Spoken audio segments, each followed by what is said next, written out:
Good evening, ladies and gentlemen, and welcome to Lords of the Night. With me, as always, your Lord of Punishment. Say hello, Scribe. Hello, Scribe. Joining us as well is your Lord of Penny. Say hi, Satsu. Hi, Satsu. And I, of course, am the Ranting Monkey, your Lord of Pain. And how is everybody tonight? How you doing, Satsu? Pretty good. Played quite a bit of Fallout today. Played some single player and also played with Scribe. And I'm excited. I'm excited for what this game has to offer and how it's going to pan out. But yeah, good day. Good day. Alrighty. And Scribbles, how you doing, man? Well, it was another chaotic day at work, which wasn't fun, but what are you going to do? And then came home and ran around in 76 with Satsu for a while and shot up some stuff and got killed a couple times for the first time. And yeah, we took over a giant base. We'll see if we can hold it. Yay. But yeah, we're really wanting Monkey to join us. But guys, the lords of internet speed are working against us in that regard. Indeed. And before we get any further, William Savage, thank you so much for the donation before we even started. Just making sure my card still works. Well, if you need to keep checking that throughout the night, I am here for you. Thank you for the donation. I'm doing okay.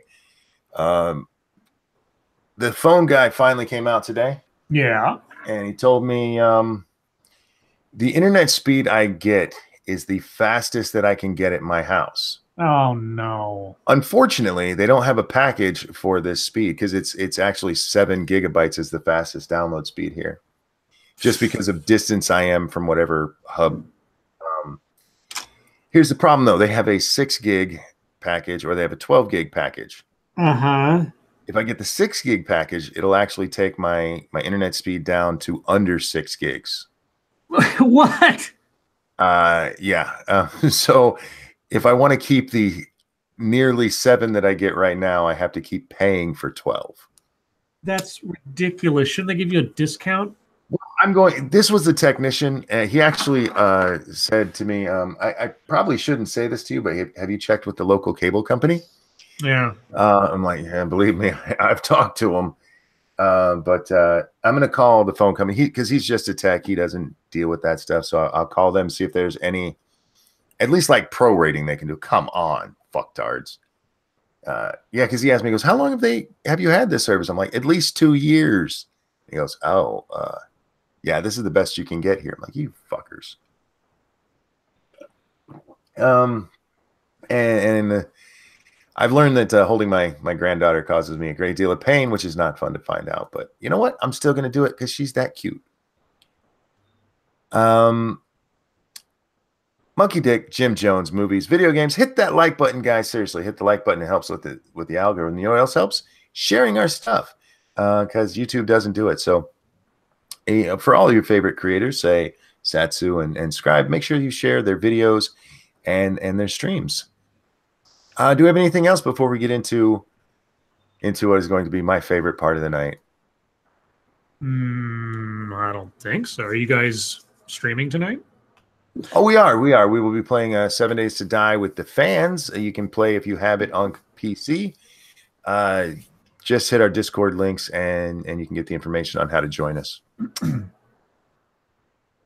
Indeed. So with that, do we have some news? Nope, nothing happened. Oh, something happened. Well, let's see. So the champion of alleged victims of Michael Kavanaugh. Yes. Real quick, Pincalo, thank you. Did he rub his nips while saying we're sorry? That's a South Park reference. And no, he seemed genuinely sorry. Like I said, he's the tech. He couldn't fix it. I'm sorry. You were saying. Well, anyway, I'll skip all the preamble. Michael Avenatti arrested for domestic violence. Dun, dun, dun. Attorney Michael Avenatti has been placed under arrest for felony domestic violence and was being booked early Wednesday evening. Los Angeles Police Department officer Jeff Lee said the domestic violence report was taken on Tuesday in West Los Angeles and the arrest was made Wednesday. Quote, we can confirm that today LAPD detectives arrested Michael Avenatti on suspicion of domestic violence. This is an ongoing Excuse me. I'm going to lose my voice. Let me try that again. This is an ongoing investigation, and we will provide more details as they become available. In a statement, Avenatti called the allegations completely bogus. Oh, is that you, Michael Kavanaugh? Oh, wait, no, that's Michael Avenatti. Indeed. Wait, is it Michael Kavanaugh? Wait, Brett Kavanaugh. Brett Kavanaugh. I got my jock names mixed up. I wish to thank the hardworking men and women of the LAPD for their professionalism. They were only doing... Okay. If this is a quote from him, he doesn't know how to type. But anyway, that's all one sentence, and there's no punctuation. For their professionalism, no comma, no period. They were only doing their jobs in light of the completely bogus allegations against me, he said. Quote, I have never been physically abusive in my life, nor was I last night. Any accusations to the contrary are fabricated and meant to harm my reputation. I look forward to being fully exonerated. The alleged domestic assault incident was first reported by TMZ.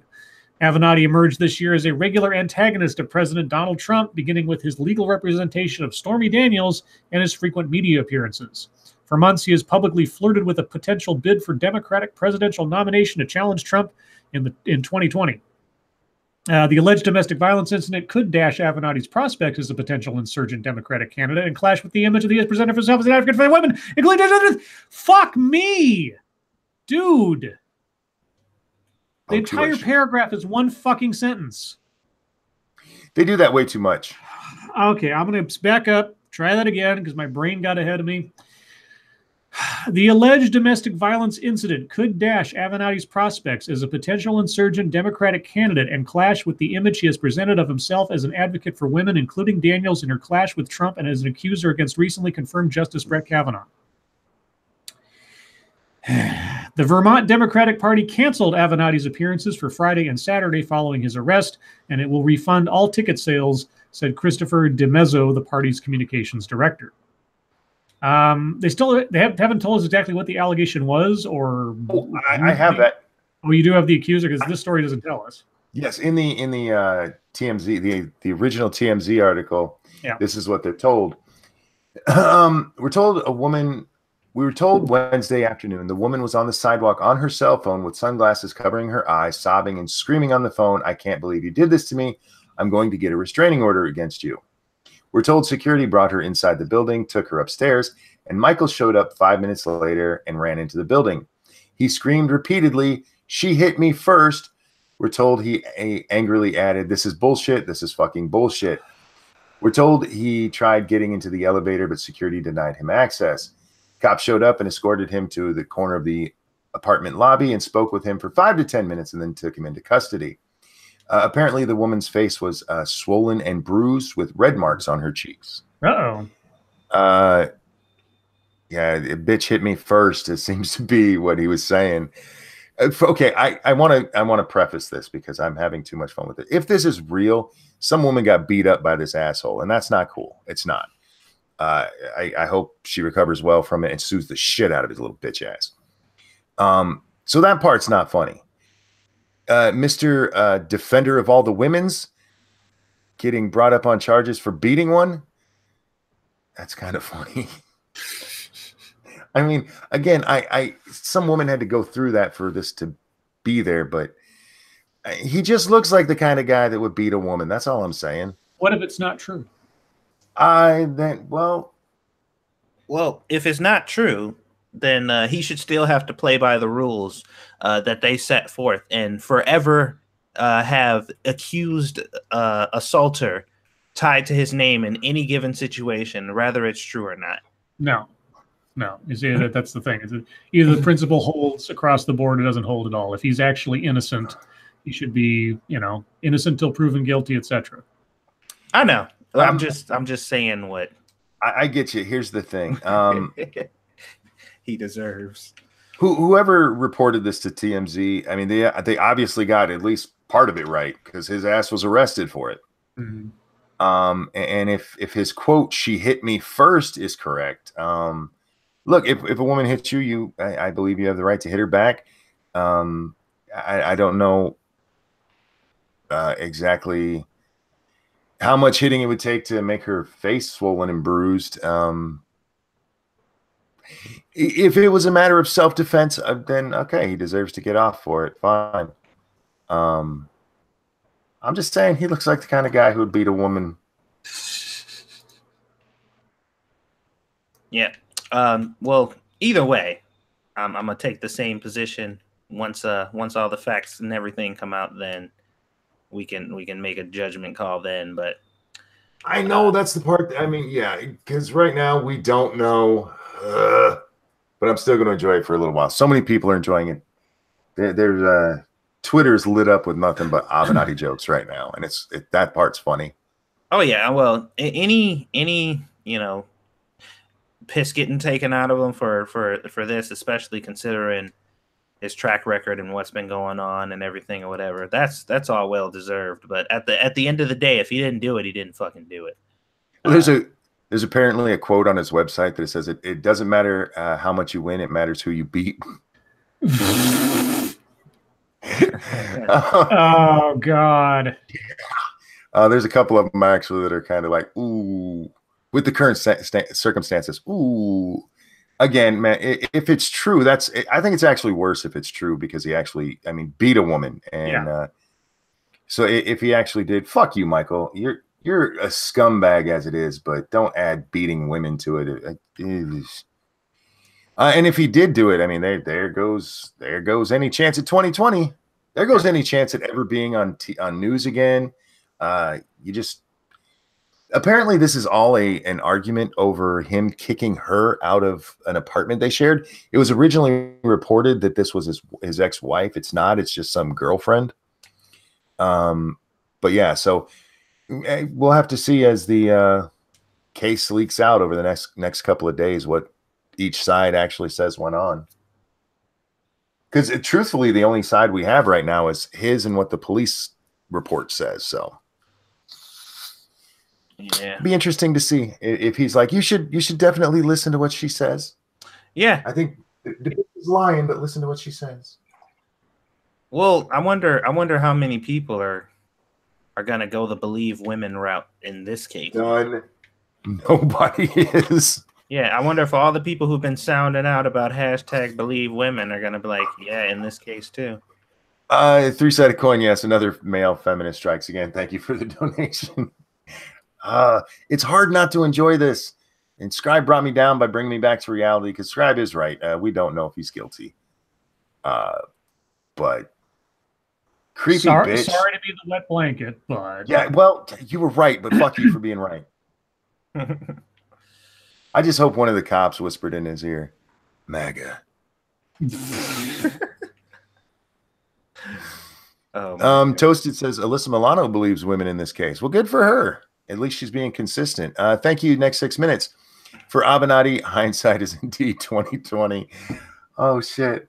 And Terry, thank you. I'd laugh if all that happens was he said his name was humongous and they used the Zana-Joshi scale of abusing a woman. Yeah, well, Zana-Joshi. I forgot that bitch existed. Me too. Why you have to remind me of her? No, truthfully, look, if it's true, like I said, it's a woman got beat, but I will kind of enjoy it because he's been up on his self-righteous horse for fucking a year now over nothing. Shit that's none of our fucking business. And he's going to go after and beat people over every little nonsense to the point where he brought a witness against Kavanaugh that lied. I don't care what you say about her. She lied somewhere. And he's been using that. Like, you hate women. I've never hit one, dick. So I'm interested. If he did it, I hope he goes to prison for a long time. Yeah, I mean, I feel like it'll all come. I mean, he'll get what he deserves if that is indeed what took place. Oh, if this happens, you'll never hear his name again. Never fucking hear his name again. Except for in memes. Yeah, in memes, I guess. He will be immortalized in memes. Because even Stormy will have to fire him at that point. She'll have to have a lawyer that isn't in prison. It'd be funny if she just like doubled down. It's like, I'm with Avenatti. He's never hit me. No, I'm sorry. I'm going to stop having fun with this now. We can go on to other stories. She put money on his books. She's the only reason I could pay my bills. All right. Let's move on, shall we? Scribbles, do we have other stories tonight? Yeah. Let's see. PG&E could be in big financial trouble if it's found liable for California's Camp Fire. Oh. If California electric utility PG&E is responsible for California's wildfires, it may not be able to afford the payouts it would owe. PG&E disclosed in a regulatory filing Tuesday that it, quote, experienced an outage, unquote, on a transmission line in Butte County at 6:15 a.m. on November 8th, just 15 minutes before the Camp Fire that has so far claimed 48 lives broke out. PG&E said the cause of the fire is still under investigation, but if its equipment is found to be responsible for it, PG&E, quote, could be subject to significant liability in excess of insurance coverage, and that this could have a, quote, material impact on its financial results. The utility renewed its liability insurance coverage for wildfire events for an amount of approximately $1.4 billion that covers the period from August 1st, 2018 through July 31st, 2019. But the fire is far from being under control, which means more damage is likely. PG&E said in the filing that the California Department of Forestry and Fire Protection estimates the fire won't be fully contained until November 30th. The damages alone could cost up to $6.8 billion, according to a report from Moody's this week. Jesus. PG&E may not have enough to cover the cost that, let alone, let me try that again. PG&E may not have enough to cover the cost that, comma, let alone, how about the cost of that, maybe? The cost that, comma, let alone any legal fees or fines it may have to pay. The cost that? What? Okay, CNN, you broke my brain because you guys don't know what the fuck you're doing. The utility said its filing that it currently has $3.46 billion in cash after borrowing from an existing revolving credit line. Well, 3.6 is much less than 6.8. Shares of PG&E plunged more than 30% Wednesday following this disclosure and were briefly halted for volatility. The stock has now fallen by half since the Camp Fire began. The utility could need another bailout from the state of California. I think state should be capitalized in that instance, but what do I know? If it's found to be liable for the Camp Fire. Governor Jerry Brown signed a bill in September that lets PG&E issue bonds backed by surcharges from the utility's customers. These bonds would help to pay for damages tied to deadly California wildfires in October 2017, which were caused by faulty PG&E equipment. This isn't the first time. Real quick, thank you, Cassie. 232 watching and only 61 likes. Like the stream, people. I agree. Like that stream, guys. I don't know. I guess your power line shouldn't spark. I mean, that's true. But I also feel like if your trees are so fucking dry that a little spark hits them and they go up in flames and kill 48 people and do, what was it, $6 billion in damage, maybe you cut the trees around the power lines. Yeah, I mean, not to let PG&E off the hook necessarily, but what's the situation with and this is a rhetorical question maybe, but what's the situation with either the California Department of Forestry or Land Management or something? What actions have they or have they not taken to try to mitigate the risks in these kind of things? Well, yeah, that's part of the question that Trump was bringing up. You know, they get so much money, federal money, to manage lands and stuff, and they're apparently not doing it very well because their shit keeps burning down every year. And you can go global warming, that's fine, but there's especially this is the second one caused by their fucking faulty equipment. Get the trees away from it, for fuck's sake. That doesn't take that long. Beavers can fucking do it. That's sexist. I'm just saying. Is it? I know what you meant. I got you joking. Yeah, Satsu's too young to understand that terminology. I did. I just hate that term for that. Oh, okay. It's the worst. No, gas is the worst. We all know. Oh, well, okay. All right. Well, moving on. Speaking of Trump, Fox News and other outlets join CNN fight over press access to White House. More than a dozen news outlets, from the Associated Press to USA Today, the Washington Post, and Politico, are filing friend of the court briefs to support CNN and Jim Acosta's lawsuit against President Trump and several top aides. The list represents most of the biggest news organizations in the United States. The most notable name on the list is Fox News. In fact, Fox went further than most other media companies on Wednesday, issuing a statement that said, quote, "Secret Service passes for working White House journalists should never be weaponized." Real quick, two things. Thank you, Three-Sided Coin. It's not just global warming, it's overdevelopment. Well, actually, if they had developed all along those lines and had nothing but concrete under them, this wouldn't have happened.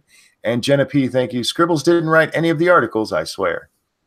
I think she might have meant to say she didn't. Yeah, I didn't. Yeah.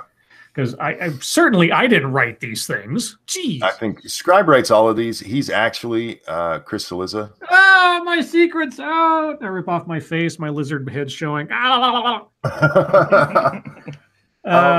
Salizard. They didn't weaponize this.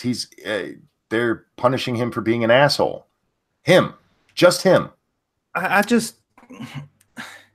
don't know. Like it.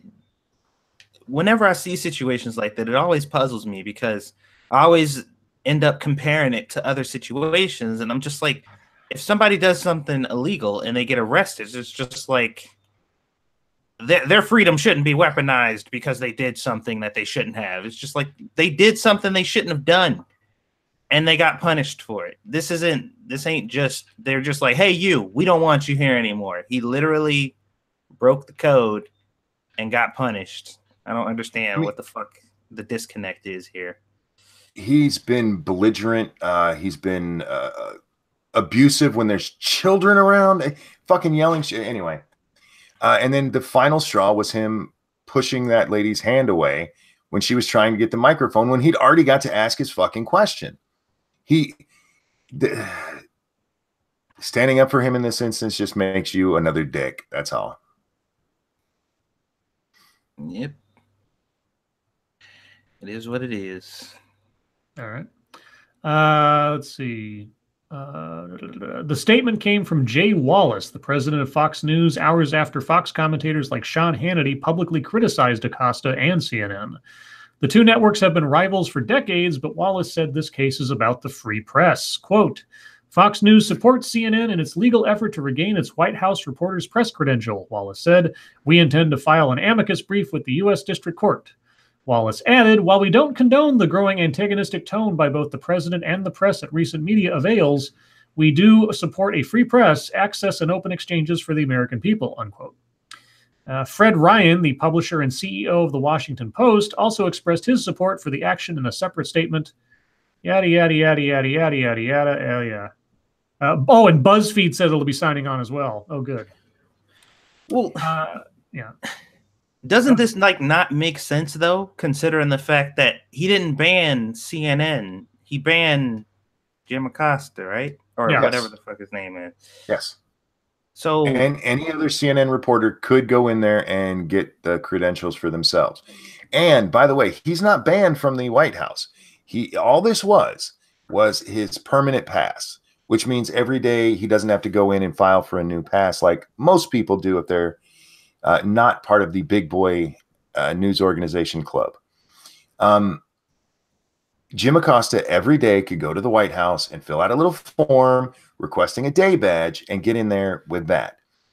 The permanent pass, all it does is skips that step. So you don't have to do that. They go, all right, we know who you are. You're fine. There's nothing stopping him from going in there every day and filing for his pass. He also can still cover the White House any way he wants to. He does not have a guaranteed constitutional right to ask the president a fucking question. He doesn't. Yeah, and that's him as the individual, not CNN as the news organization. So yeah, I don't know if this is gonna really go anywhere. I don't think anybody would be going, oh no, they don't let the Daily Stormer have a permanent pass. We need to get him one. Free press. Yeah, somebody need to send Alex Jones up there and be like, hey, can I get a pass? How come I don't get one? Free press. But no, because it's CNN and it's this asshole, they're going to pretend like it's fuck them. And frankly, Jim Acosta is such an entitled little piece of shit. Watching him freak out about this on Twitter, fuck him, little baby. I'm done. I'm sorry. I'm ranty tonight. Tonight? Yes. All right. Well, the last article I have is the end of the world. Well, maybe. Shit. Experts warn U.S. is at risk of losing a war with Russia or China. Okay. The Trump administration's new national defense strategy is insufficiently resourced, and the U.S. runs the risk of a military defeat by China or Russia, according to a report by a congressionally mandated panel of bipartisan experts that was released Wednesday. The warning comes as the Trump administration is weighing a possible cut to the defense budget following a major boost in fiscal years 2018 and 2019. While the report applauds the administration for focusing more on Russia and China as opposed to counterterrorism missions in places like the Middle East, it slams the administration's strategy for not explaining how the goals of that strategy will be met. Quote, the national defense strategy too often rests on questionable assumptions and weak analysis, and it leaves unanswered critical questions regarding how the United States will meet the challenges of a more dangerous world, the report says, criticizing the lack of investment and organizational changes to reinforce the new strategy. Quote, the commission assesses unequivocally that the NDS is not adequately resourced, the report says, while adding that, quote, available resources are clearly insufficient to fulfill the strategy's ambitious goals, including that of ensuring that DoD can defeat a major power adversary while deterring other enemies simultaneously. Okay.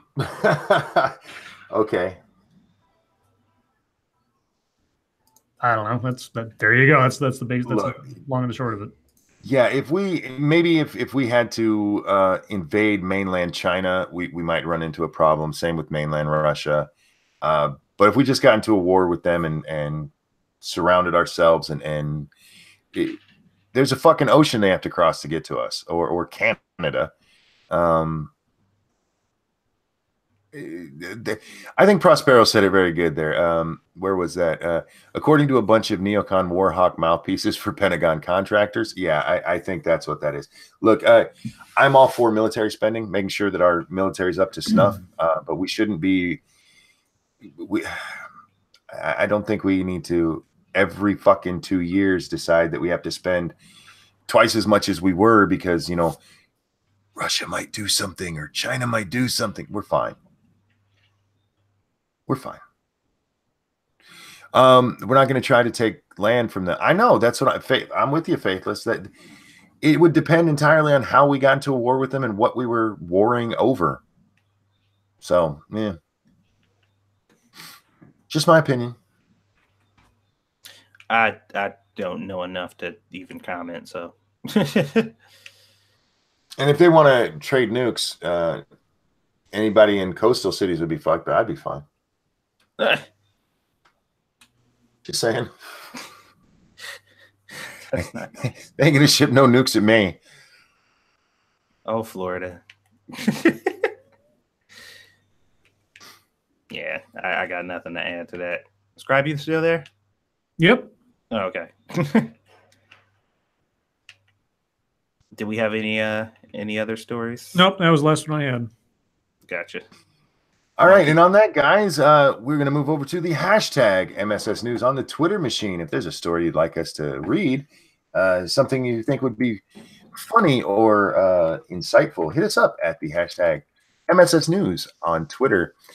We can't get to all your stories because you send too goddamn many, and we love you for it. It's a great problem to have, but it is something that we run into. So we apologize for not getting to them all, but we do our best. It felt weird for things to get quiet then, and I had to step in as opposed to I was just like, all right, well, done with that story. My throat is really straining, guys. So I'm gonna. Well, dude, then let me do this part. No, I can get through this. I just. No. All right. I want to show you my new reading skills. Oh, great! This will be like hearing CNN. You ass. You absolute ass. Just because you're right doesn't make you right. Proceed. Thank you, Cryptic. Their civilians are disarmed. They can't invade us. They can't invade us anyway. And one of the U.S.'s major strengths is where we're located. It always has been. And anybody who discounts where we are is missing a major point. All right, let's see. First up is from Jack Cochran. What is it? Senior staff reporter Jack the motherfucking Cochran. Did I do that right? Sure. This is a report. Woman's death. God damn it. That was quick. Full page ad popped up and fucked me all up. Gotcha. Woman's death aboard Princess cruise ship may be murder. Ooh, sounds like an Agatha Christie novel. Doesn't it? A 52-year-old American woman aboard a Princess cruise ship sailing in the Caribbean died Tuesday in what authorities are treating as a possible murder case, according to several news outlets in the region. Aruba-based Dario reports the woman... God damn it, another ad. Fuck you, USA Today. Reports the woman plunged from the upper deck of the 3,600-passenger Royal Princess into a lifeboat after struggling with a man who was seen choking her. Oh, great. Is there irony to her dying by falling into a lifeboat? Authorities are investigating the incident as a possible murder. Okay, he's choking her up there, and then she falls from up there, and it might be murder. I'm not sure how they piece that one together. Yeah, well, it might be murder, might be manslaughter if you want to get like all technical. True, yeah, he might not have meant to do it. In a brief statement sent to USA Today, Princess Cruise confirmed that a 52-year-old American woman died on the Royal Princess early Tuesday as it was en route to Aruba, but did not discuss details of the incident. They don't have details, but they go on for another 4 paragraphs. So anyway, yeah, possible murder. By the way, I think you meant woman slaughter. You're right. You're God damn it. Me and my misogyny. Yeah, well, this is what happens when you are caught up in a heteronormative world. Man, there ought to be a law. Oh, wait. I think Massive Dynamics sent this one just to give me a stroke. Yes, from Massive Dynamics. Why isn't this opening? Open up, damn it. I'm trying to show Scribe how I can breed. Ah! Open up. Is that your pickup line to Lady Monkey? Yes. Okay. Actually, it's come on, touch it. It won't bite you. Okay, this story won't open up for me. I don't know why. The title is Several Australian Universities Ban Sarcasm Because It's a Form of Violence. Ah, yes. What? Sorry, Massive. I'd love to read that, but like I said, it won't open on my computer for some reason. Sarcasm is a form of violence. Well, I mean, if words can be violence like microaggressions, why not? Well, this one's not far off. This one also... We'll give you another one here, Massive. Teacher who banned banter leaves job. Okay. No, seriously, why is... Now nothing's opening on my computer. What the... AT&T, are you there?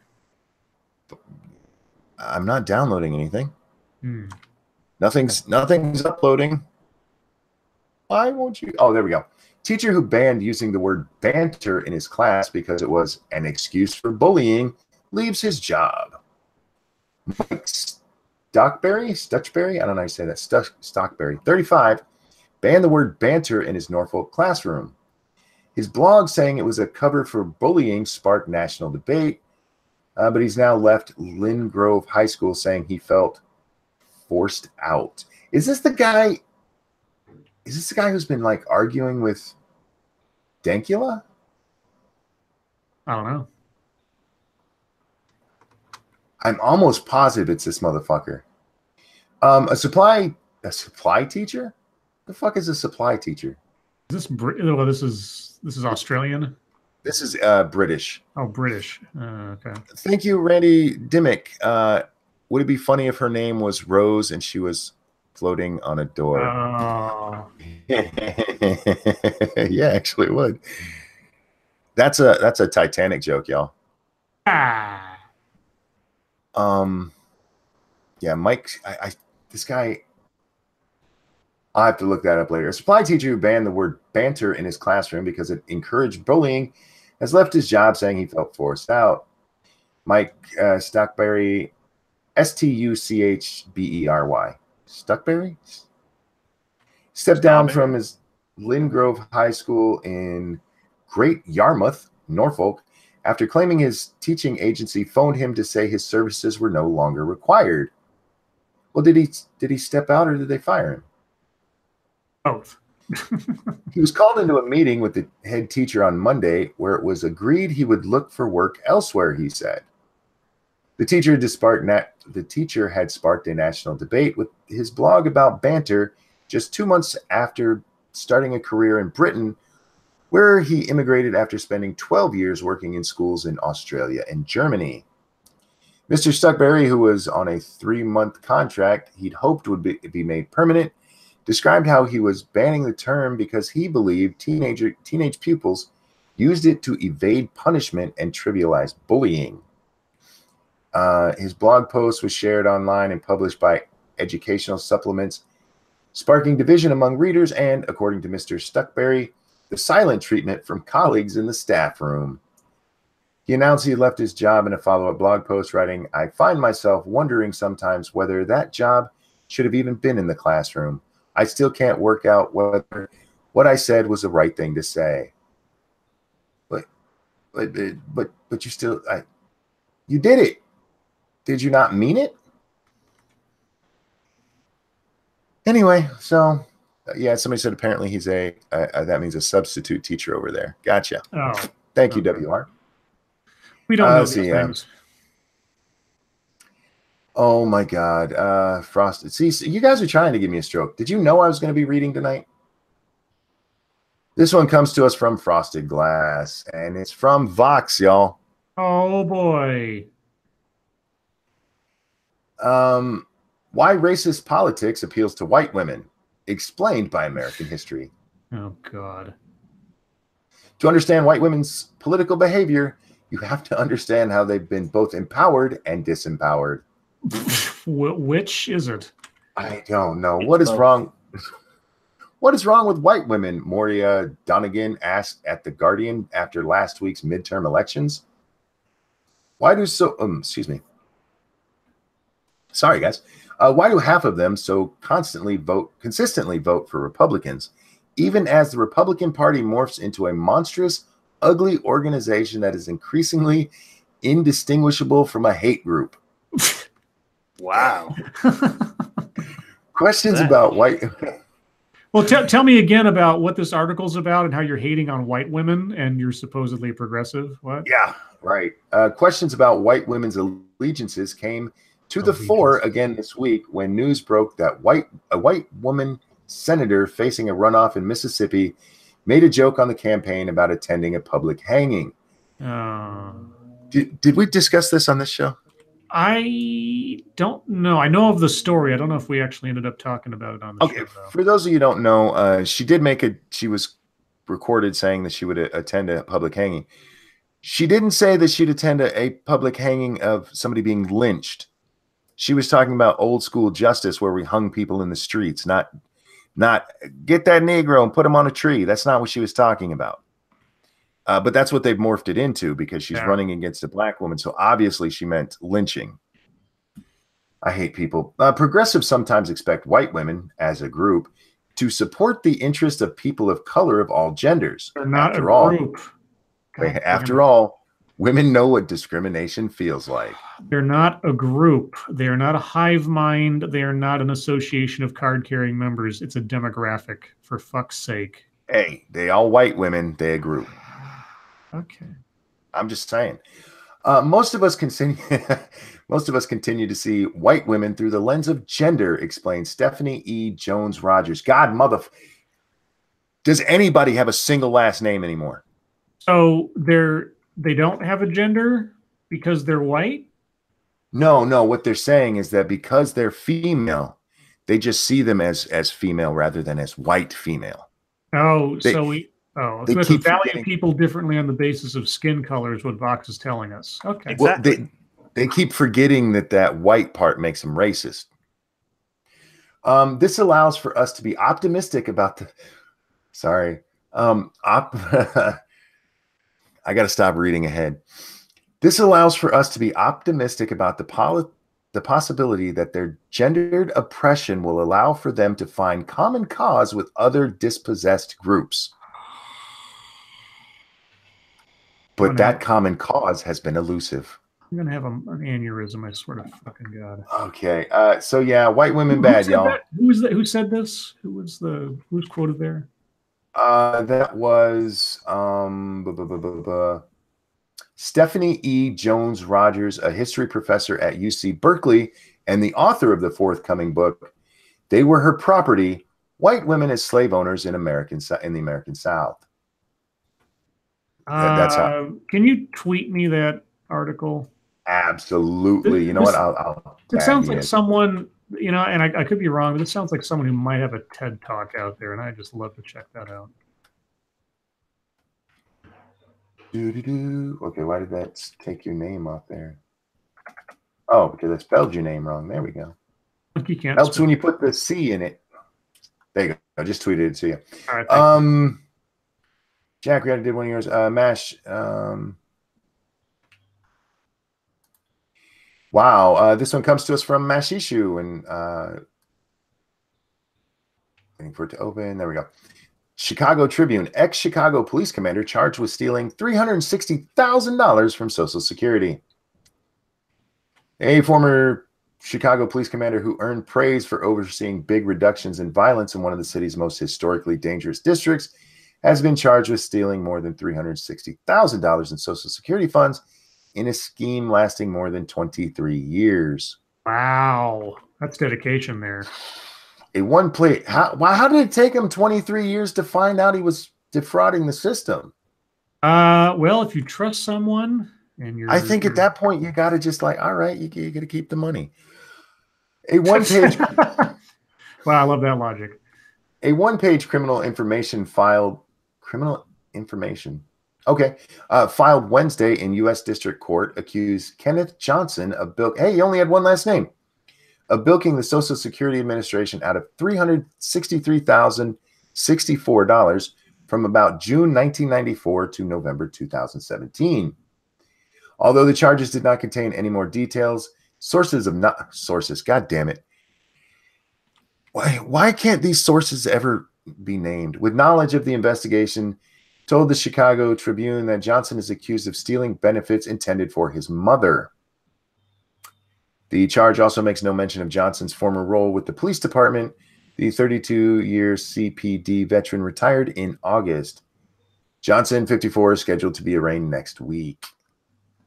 So apparently he was stealing his mom's Social Security. What a winner. Yeah, what a nice guy. How was his mom surviving? That's what I was wondering. Is she dead and he just kept taking her benefits? Because I've heard of people doing that kind of stuff before, but 23 years worth? That's fucked up. What's this one? This one comes to us from Ramen Lewis. Somebody help me keep an eye on the time because I am having trouble looking at that as I read them myself. You got about, if you're talking about top of the hour, you got about 15 minutes. Cool. Okay. Hillary Clinton. Abrams would have already won Georgia race if she had a fair election.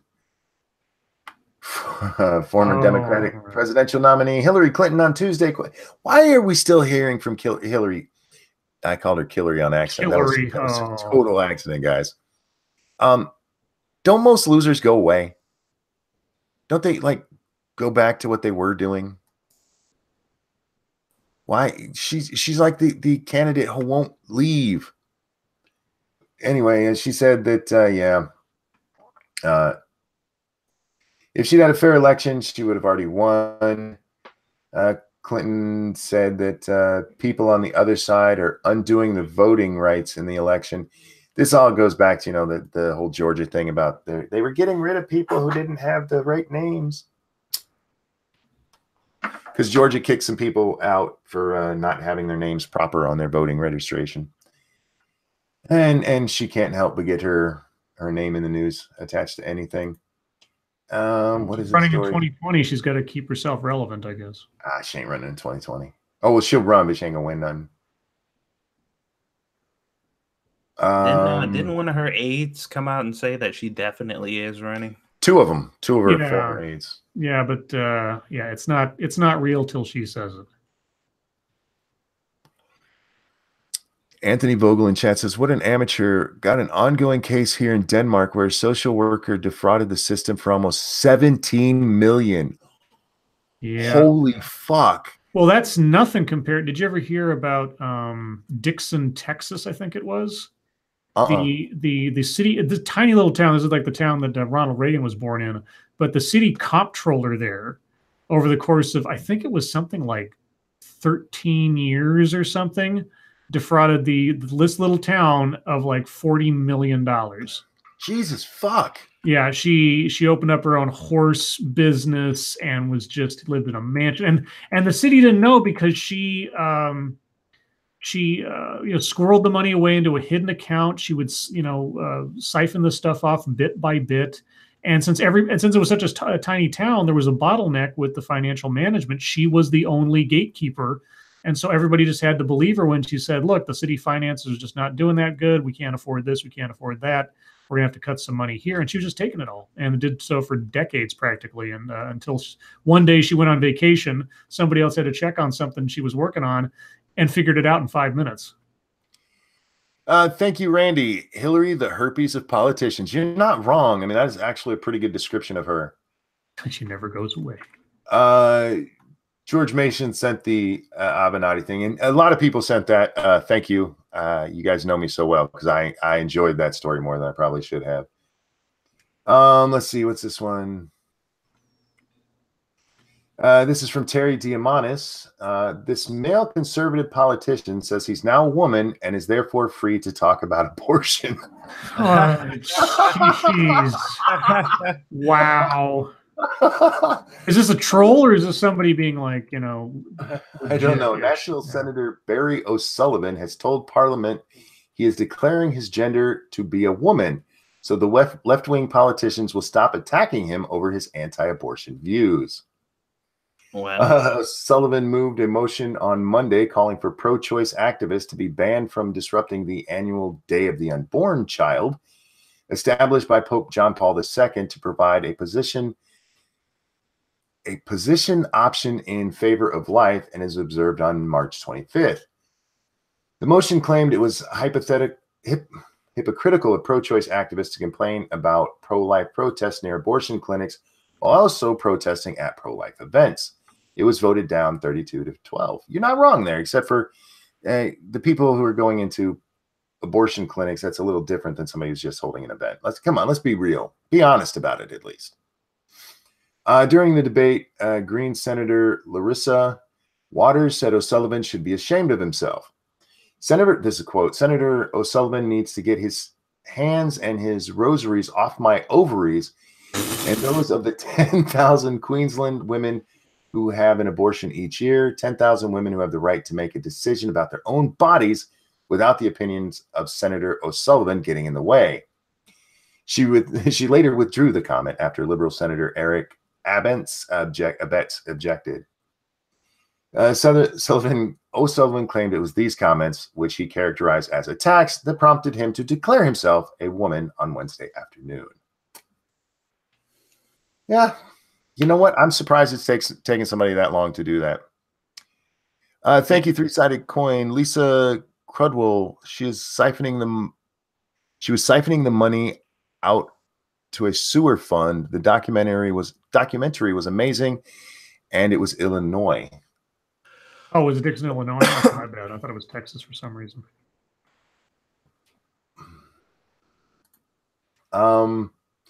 This one comes to us from the original Shroom. Which one do I want to do this one? Yeah, let's do that one instead. We're still doing an original. God damn it, I just closed my Twitter. We're still doing the original Shrooms one, but now I got to open it back up because I'm a moron. Hate when I accidentally close a window and I was meaning to close one of the other stories I'd already looked at, and I accidentally closed my Twitter. So give me just a second to get back there.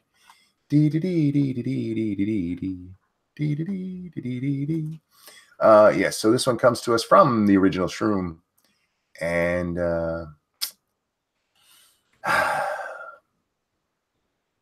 Finish loading. Come on.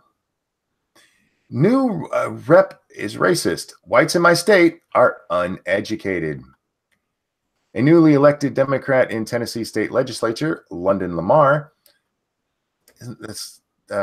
Anytime I hear the last name Lamar, I think of Hedy Lamar. Made extremely racist comments targeted at white people on Facebook live video last week. In the video, Lamar pushed several stereotypes about white Southerners and blatantly said, Tennessee is racist. Let's just call a spade a spade. Tennessee is racist. Tennessee is racist, period, Lamar said. Lamar went on to say white men believe in superiority. White men voted Republican well over 60 to 70%. Obviously, that's a particular base of people who believe in superiority. The video has been deleted from Lamar's own page, but not before it was picked up by news sites, as well as internet users who thought it shouldn't disappear down the memory hole. And you can check it out here if you want to watch yet another moron peddling racist bullshit. There you go. We had far too many of those in the public eye. But she can't be racist. No, she can't. She got the melanin. It is amazing how many people sent in the Avenatti story. They know you too well. Well, one of them even was sent in with "Monkey will love this." Yeah. And thank you for knowing me that well. Oh, I don't really want to read this one. I will just touch on it. Johnny Hellcat sent this in. There was a woman who was charged after there were 44 dead dogs found in her house. And 130 live ones. What? Okay, hoarder. Thank you, Three-Sided Coin. I wonder what Andy would think of her. Oh, we're not going there. We're not touching that. I'm on my good behavior tonight. Oh,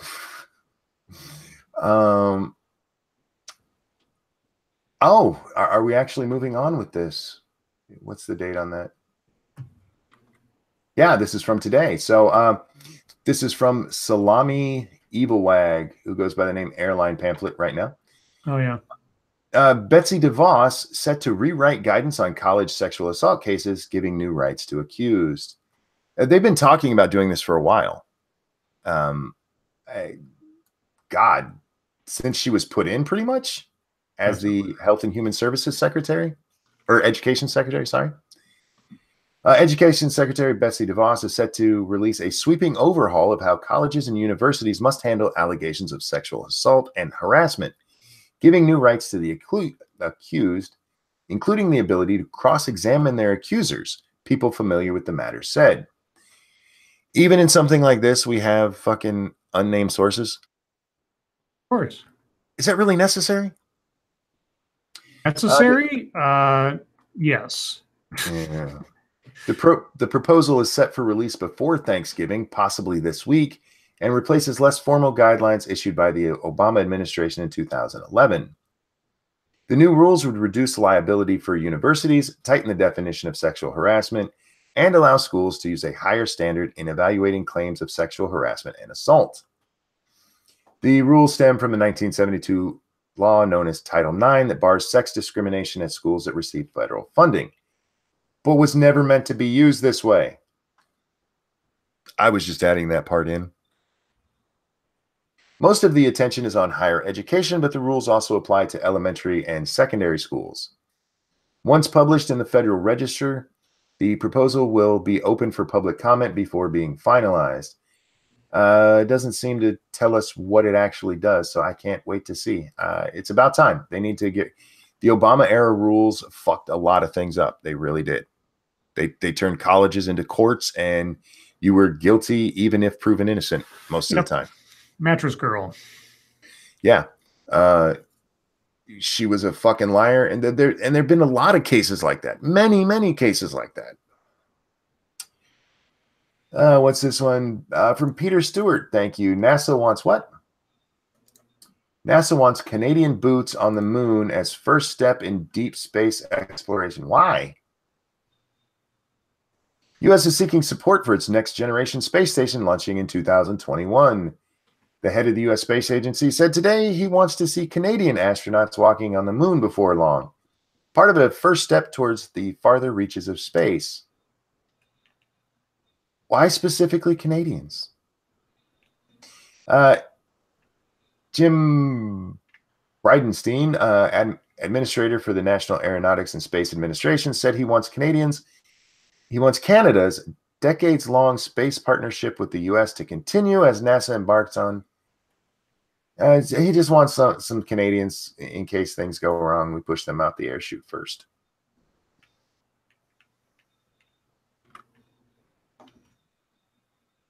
All right. Well. Okay. Moving on. Let's see.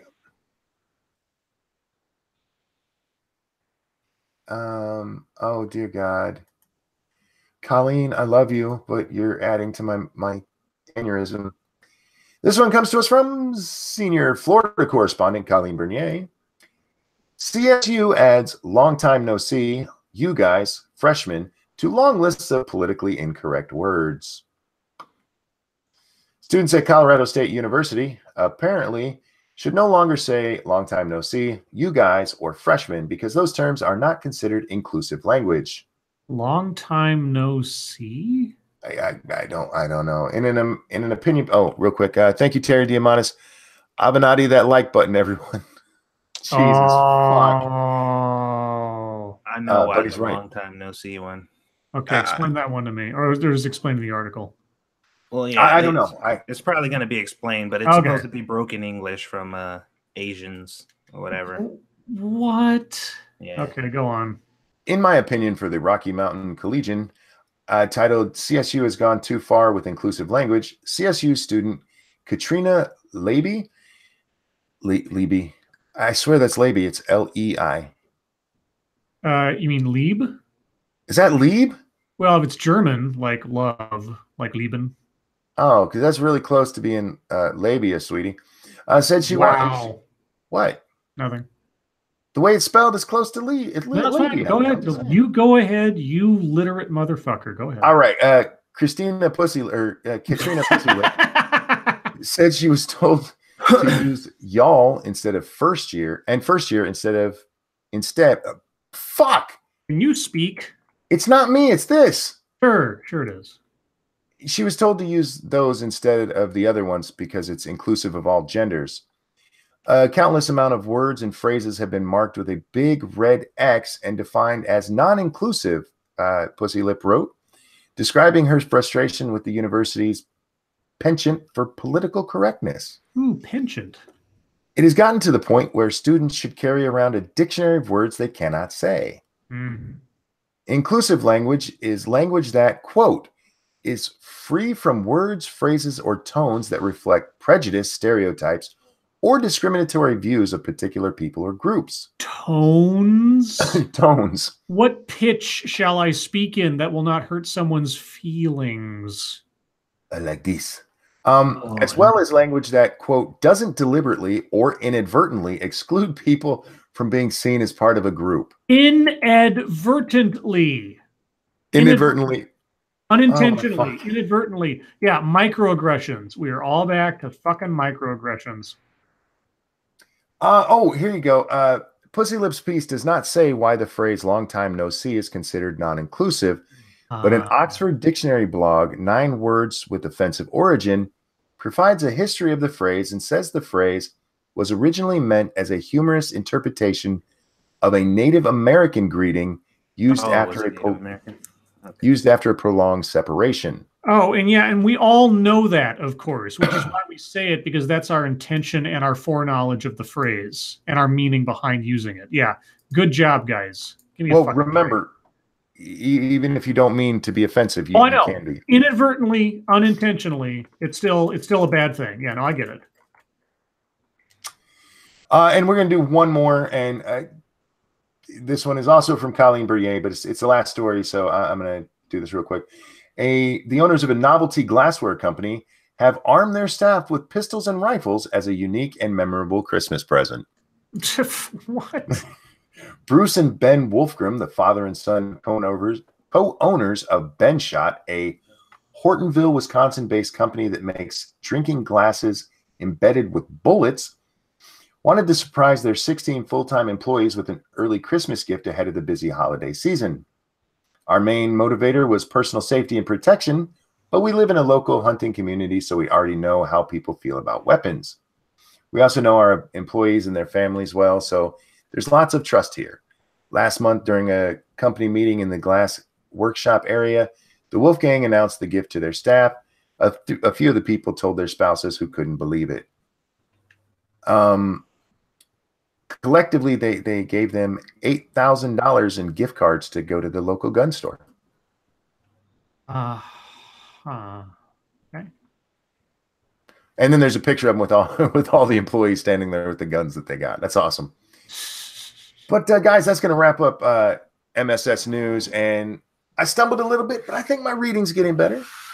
I fucked up on Vagina's name there. That's not my fault. She should spell her name out how it sounds. Liebe. I am English. That's what we're taught. You say it how it's. You written. are English? I are English speaking. Oh, okay. We speak American over here. We speak American. Fuck yeah. Oh, Jenna wants the link. If you're on Twitter, look up the hashtag MSS News. I've already closed my Twitter down. Sorry, and I've closed that out. But yeah, you can find it on there. You guys can find any of the stories we talked about in hashtag MSS News in the hashtag MSS News. Yeah, and feel free to use in your own shows. Thank you guys so much for the donations. Is that right? The submissions. The donations too work, I guess. Yeah, the donations. We'll thank you at the end of the show like we always do. But I meant to say submissions. See, it's not just reading. I fuck up English all the time. Fuck yeah. That doesn't make me sound any better, does it? Anyway, guys, we're gonna supposed to be oh well, in that case. But yeah, that makes it all better. But yeah, don't forget to Avenatti that like button, y'all. And Satsu, what did you do? Hold on. Yeah. Wait a minute. Terry said it first. Oh, I can't be blamed. I wasn't looking at the chat, so I was not ready for that one. I read it. It was a super chat, dude. That's hilarious. The best part of that is if you've ever heard Terry speak, trying to imagine him saying that, because he has such a soft, beautiful voice. And I'm not making fun there when I say that. Gutenberg first said that he has a voice like an angel, and it's true. Oh. And if you hear his voice and try to picture him saying Avenatti that like button, I just don't think they go together. Because you're too sweet, Terry. That's what I'm getting at. But it's YouTube time, and it's not time for me to just be rambling for no fucking reason. Satsu, it's time for you to ramble for no fucking reason. What'd you do on YouTube today? I did streams today. Played Fallout 76 with Scribbles, and I played a little single player Fallout 76 to just kind of see if I could really grasp the concept behind playing this game by yourself and if it's a valid thing to do. And yeah, I don't know. I guess it could be depending on how you play it. But yeah, if you want to check those out, those are still up and available as we prep and wait for Monkey to get ready. We haven't been doing any story stuff. We just kind of been going around and doing other things. So that's pretty much it, though. Just I knew this game was coming out, so I went to go pick it up this morning, and I've just been messing around with it all day. So. Oh shit! I still gotta go pick mine up before I can even download it, don't I? Shit! Lady Monkey went into town. Oh fuck! She was there today. You have to pick up what? My copy. Copy of what? He didn't get it through Bethesda. No, I got mine through GameStop. I'm confused. How are you playing the game if you didn't already have access to the? If you paid the pre-order, you didn't download it? What? When you pre-ordered it, you got a code for the download for the beta. Beta. Yeah. But in order to play the actual game, you have to go pick up the physical copy. I didn't. You ordered through Bethesda, though, didn't you? Oh, is that the difference? Oh, okay. Yeah. That's what right. Well, why didn't you order through Bethesda? Because if you pre-order through GameStop, you only have to put $5 down on it, and you can pay off the rest if you want to get it. But if you pre-order through Bethesda, you have to buy the whole thing up front. Oh, that had nothing to do with it. I did it. We were at GameStop. Well, GameStop where I live is right next to Walmart, and I mentioned to Lady Monkey I wanted it, and she goes, "Well, you can go get it." Oh, okay. So we were there. I bought it there, and that's why. Gotcha. Yeah. Scribbles, What did you do? I played Fallout 76 with Satsu. That's all I did today as far as YouTube stuff. Cool. Work kicked my ass, and I didn't have the mental energy or attention to really try to work on any other new videos or nothing. So that was my day. I did a video or a stream last night. I got quite ticked off about something I saw on Twitter. Yeah. I was in rare form. And then today I did my monkey in the morning. But I did it quite late. One, I got up late, and then I had to wait for the phone guy to make sure that he wasn't going to cut off internet. I didn't want him to have to turn something off when I was in the middle of streaming. So it was quite late today. But that's all I did. That's all I ever do. I find things that piss me off and I talk about them.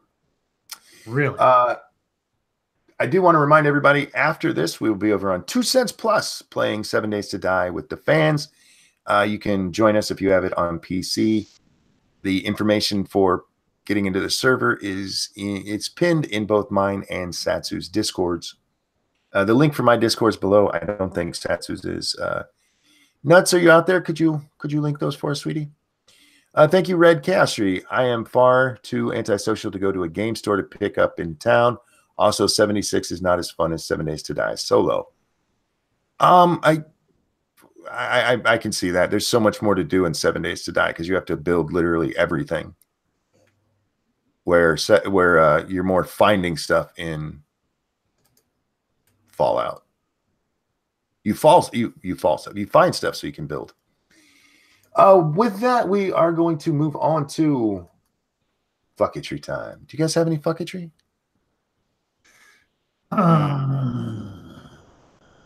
Real quick, TM Ryder asked, can I go on there just to talk? No, we do ask that people who are in the voice chat with us while we're playing are people playing the game. You can talk in there any other time, but when a game is going on, it's just for the gamers. Yeah, when we're doing live streams, we like, if you're not playing the game, and yeah, we don't, because it gets crazy enough with people actually playing the game. I had one Twitter fucketry today. This comes from Mark Hamill, Luke Skywalker. Oh, God, I saw this shit. This is what he says. For centuries, men have had their chance to rule government with middling to poor results. Who's ready to let women take charge completely? Just women. I know I am. And I said, I'm not ready to let anyone take charge, regardless of what they have between their legs. Whoever it is, whatever their gender, has to convince me to give them my vote on their merits. Novel idea, I know. Yeah, I'm not voting for anybody based on their genitals. Sorry, Mark. Don't know what to tell you. I don't vote for guys based on their genitals. I don't vote for women based on their genitals. That doesn't come into my voting discretion at all. But just take a time to consider like the implications behind what he's saying. He's saying that not only do women just not are simply just not in charge of anything ever. So we don't have any tangible, reason to believe that they can be successful because they just haven't been. But any woman that has, on the off chance that a woman has, they have been 100% successful at what they did. So there's no reason not to make sure that all women are running all things. That's fascinating. So what we should do is fire every man in government. I'm curious what he means by that. Is it just elected officials? Well, or is it? Oh, sorry. Doesn't he say all women? Yeah, just women. Just women. So firing every man involved in government. Well, I'm just wondering what he meant by middling to poor results. He does understand he lives in America, a country founded on a constitution written by men who were geniuses then, and their genius continues to this moment. Not that it had anything to do with the fact that they were men, but if you're going to say that middling to poor results, well, I invite Mark Hamill to move to any other, non-westernized country in the world if he wants to find out what happens if you have, if you want to say that America is somehow middling to poor in relation to everything else. Did you see Ben Shapiro's response to this? No. Let me find it because it was gold. It was fucking gold. But was it a Star Wars reference? It was indeed.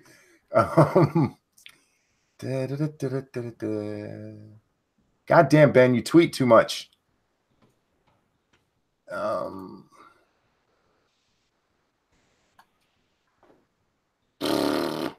Fuck, I can't find it. You tweet too much. Yeah, it was something about how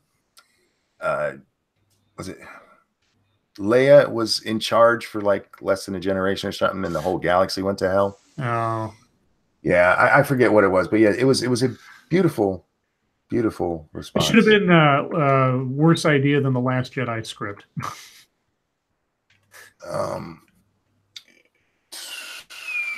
Satsu, any fucketry? Not really. Like I said, I spent most of my time playing this game or messing around and figuring out if I'm gonna be able to run it and shit. So didn't really get into any fucketry. I don't even think I might have logged into Twitter earlier, but I just saw stuff that people had tagged me in that they also tagged you guys in. So Satsu's boring today. My biggest fucketry I talked about last night, and I don't want to get into again. Other than to say, just because I point out something is racist doesn't make me an SJW. Sometimes real racism exists, and if you can't see it, that's not my fault. But I do have kind of a deep topic I wanted to touch on tonight. Okay. Do you guys know who Terrence Williams is? Terrence Williams is he's a black conservative who shit posts very, very well. Oh yeah, I'd be seeing him all the time. Name's familiar, so yeah, go ahead. But no, he tweeted out something. It's not shit posting. It was he tweeted this out last night, and it's something I agree with 100%. It says, "I hate when jobless people say they are too good to flip burgers or mop floors." I saw that. Right. Okay. And I think this is something that needs to be addressed, because especially with so many people coming out of college with worthless degrees, and then expecting to get a $100,000 job as soon as they step off the boat. People need to be reminded that there's nothing wrong with hard work. There's no job you should be unwilling to do, legal job, that you should be unwilling to do if it puts food on the table and a roof over your head, especially if you have a fucking family. Now, I'm not going to say who it is. A relative of mine went to my wife when she was a manager at a restaurant and said that he didn't really want to, but he was finally willing to work there. Mm-hmm. She didn't hire him. But that was his attitude towards that kind. Well, I'm too good for this place, so you don't deserve me, but here I am. When did that happen? I think in the 90s, when the tech boom happened and everybody was making tons and tons of money doing stuff that didn't actually produce anything, at least not tangible. And so physical labor became passe, or like the underclass kind of stuff. That's not to say that physical labor hasn't always been, in some senses thought to be relegated to the lower classes, but it even became more so when people were making tons and tons of money just sitting around the stock market or plugging away at their computer or whatever. So, this sort of gap between what's considered and what is high paying work versus low paying work in relative terms. And so who wants to actually have to put in effort to make a living when you can just sort of sit back and move numbers around on a screen? Now, there are jobs that right now I physically can't do, but let's go back to when I was healthy. There's not a single job I wouldn't have done to help my family out. Mm-hmm. Cleaning bathrooms, Name the worst job you can think of. I would have done it if it helped my family. I might not have wanted to do it, and that's a difference. I'm one of those people. If I have a job, I'm going to do it the best I can, no matter what. I wouldn't be, because I've seen those people too. I have this job, but it's beneath me, so fuck it, I ain't doing it. I've heard you should get a better job ever since I started working. You know what? My father-in-law used to do that to me when we were very young. When I was 18, I worked at McDonald's, and the whole time I was there, you need a better job. Like, look, I have a job for the moment. I will find a better job, but right now I'm working, you asshole. And he used to say, you know, you get a real job, you'll find out how dirty you can get in a real job. I'm like, motherfucker, you ever worked at a McDonald's? I come home covered in fucking grease, even if I'm not like over the fryer. There's just grease everywhere there. Yeah. But yeah, I've never understood this, the idea that any job is beneath you. If you want to work, or if you want to eat, you might want to work. Yeah, Mike Rowe, the guy who hosted Dirty Jobs and everything. Yes. He talks a lot about the dignity of work, you know, of labor, of trades, trade work and things like that. And just, you know, a job's a job. If you do it and you get paid for it and you're able to put food on the plate and roof over your head, there's nothing to be either ashamed of or to denigrate others for over it. And there isn't. You know, no. I mean, I don't. When I go to Starbucks, okay, and I've said this before. I think it should be required, and I know I'm being facetious, but I think it should be required that everybody, for at least 1 year out of their life, work retail, because you learn how to become a better customer. If you're not already a sociopath or something, you learn some empathy for people who have to work on a clock, on a schedule, on a shift, who have to deal with customer service face to face. Very valuable skills to have, especially when you go into the rest of the world and have to empathize with not only the customers you deal with as someone who works in a company, but also looking at somebody else at a different job and just imagining for a moment what they might be going through behind the counter when you interact with them. And so anyway, when I go to Starbucks, a lot of times they talk to you, you know, they'll be friendly and and everything else. But when I see somebody like focusing on their work, when I see someone who's got like a line of people with drinks and stuff, I leave them alone. I stay out of their way so they can focus and get their job done. I don't try to bug them or pretend like, you know, I'm some kind of a social genius or something who gets to have a jokey time with them. No, I'm like, I step back and just like, let you focus on your stuff, get your stuff done. Yeah, in that situation, the only thing I'm probably overly friendly in that case. Just thanking them, like have a great day. Or, yes. Oh yeah, I do that too. But I mean, in general, like when I'm leaving or something. But sure. In general, if I see the look on their face and they're focusing and everything else, I don't try to strike up a conversation or flirt with them or anything else. Just like let them do their job. Thank you, Peter Manning. Bounce them balls. Okay. Bounce them, y'all. And again, hit that like button. Whose balls we talking about here? I'm not sure. Can't just say something random like that. We gotta know whose balls you're referring to. Balls. I also want to say I have more respect for a McDonald's fry cook than I do for somebody who thinks they're above working as a McDonald's fry cook. Yeah.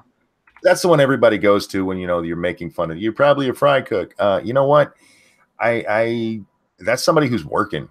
They're trying at least while you're sitting on your ass doing nothing, thinking you're better than them.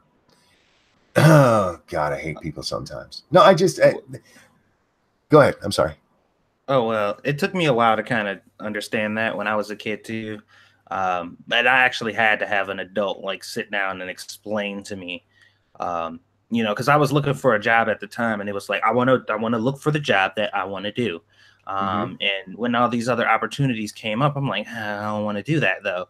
And they're like, you have to really put into perspective. Like right now, you're making nothing. Like you were literally producing zero. If that job is going to pay you $1 an hour, that's more than what you're making right now. And they're like, you may not want to do it, you may not like it, But the bottom line is, at the very least, you'll be doing something, and jobs look at that. So if you go to a job interview and you talk to them and they're like, okay, well, you've been looking for a job for how long? And you tell them how long. And they're like, well, why haven't you, maybe found employment at X, Y, or Z place? And you're like, oh, no, I'm trying to find something that I really want to do or whatever. That's immediate red flag to them. Yep. You know, they look at that shit. I had a friend who he was out of work for 3 years, at least 3 years. It might have been a bit longer. And this was not some guy who was incapable. He just would not entertain even the notion of looking for or applying for any job that did not pay at or more of his last computer company job. Yeah. And it was fucked up. I watched this guy. I was like, you could go to a call center. You could do anything. And he kept complaining about, oh, God, I can't find a job and everything else. I said, no. It's not that you can't find a job. It's that you're not willing to lower yourself to the rest of us or whatever the fuck it was. It was, that kind of, self-destructive arrogance. I don't know what to tell you, because it was just like, this guy is, I'm accustomed to a certain lifestyle and I must, no. Yeah. How accustomed are you to living under a bridge because you're headed there? Yeah. Now eventually he got a job, like I say, 3.5 some odd years after the fact, at big well-known computer company thing, and he was making his big bucks again. But he was also ridiculously in debt. That he's going to be paying off. He might have already paid it off. Hell, his first yearly bonus or something from this place probably paid it off. But all the same, it's just like what a ditz. Thank you, Cryptic. I still work a food job as a second on the side today, just because I like to be grounded. Yeah, don't get me started on customers and Scribe. I agree with you. People should have to not necessarily just work retail. They can take their choice of retail, service. I saw somebody say housekeeping. I could take that one too. Something where they actually have to deal with people. Yep. And the whole can I talk to your manager haircut, ladies? They definitely need to work retail because they're cunts. Yeah, during the whole recession, there were a lot of good jobs that went away. And I know so many people around here who sat on their asses collecting unemployment rather than going to work. The fast food places around here cannot keep people. Their turnover rate is so high, they can't keep people, and they're constantly posted. We have a guy, there's a guy who stood outside the Walmart where I worked, and he'd show up every year. He's probably there right now. He shows up just after Halloween, and he'll have his little sign begging for food and money and stuff. And one day our manager actually went over to him and said, hey, look, dude, we're hiring. You want to come in and fill out an application? No. Like, motherfucker, you're begging on the street. Yeah. And that's better to you than, oh, I get it. Because this motherfucker, he collects, by the time he's done at the end of the day, if you see him, he ends up with like 8 or 9 packed full Walmart bags around him. Sure. People just bring him all kinds of shit. And after the first year I saw him doing it, because that first year I was like, man, that's horrible. But he does it every goddamn year. We've been here now for what, 20, how's my daughter? So yeah, 25 years. And every fucking year this guy's there. Yeah. Maybe it's time to get a job, buddy. Dude, I told you about back when I used to work mobile and I still stayed in East Cleveland. There was there was this dude who was like almost famous at this fucking bus stop or whatever, who like been asking people for money for well over 20 years. Like he's been there forever. And he lives in, like, there's a little hotel or a motel nearby that he lives in. Like he goes home every night. But he sits there and he pretends that he's homeless and he asks people for money. And if they don't give him the amount that he asked for, or if they give him too little, like he'll pick fights with them. He'll yell at them and cuss at them and make them feel bad for not giving them money. And he asks people for their old bus passes and all kinds of shit. This dude, he has a fucking Facebook page. Like, nice. It blows my mind. and that's what he's been doing. And the fucked up part is like he looks like he's dirty as fuck, like he's a dirty dude or whatever, but he's ripped. Like he's not like some scrawny fucking sickly looking dude. He's fucking ripped. And he just been out there for like 20 plus years now, asking people for money. Crazy. Three-sided coin in chat says, I guess I'm the only one in this chat who thinks the opposite. You shouldn't take a job below you for many reasons. Do you like to eat? If you have no job, you should take what you can get. And you can still keep looking for your dream job, and you should. Yeah, but in the interim, like, pride goeth before the fall. I mean, I don't know what else to tell you. I mean, if you can't find anything, or if you're in between jobs, or things just aren't lining up yet, and you got to pay the rent, a job is a job is a job, and you never know. I mean, there was a guy I knew who he went to school to be what was it, an electrical engineer, right? Mm-hmm. And he worked for this electric company or something for a couple of years, and then they had this layoff. And the market for electricians was bad then or something. I forget exactly what it was. But anyway, for the interim, he went and he got a job working at a photo studio because they needed help doing their lights and things like that. He knew how to do that. And it wasn't a very well-paying job. It was a minor little thing, but it was like a part-time deal or whatever. But he was there for about 6 or 7 months. And after 6 or 7 months, they let him like fool around with the cameras and this, that, and the other thing. And he found out he loved photography. And he became a professional photographer and found an entirely new career. And I'm not saying that it happens for everybody, but just because you have to do something you're not necessarily interested in doing doesn't mean you're wasting your time or something, or that you suddenly taken a bow out of the world or something. You never know. I mean, you could learn something you didn't know before, apply it later. Either way, you're putting food on the table. So there's nothing to be ashamed of. Yeah. Hang on, Chatmore, thank you. I have that guy too, homeless beggar. He left his Walmart job because he makes more from begging. He was arrested once for being awful to the cops too, so zero sympathy from me.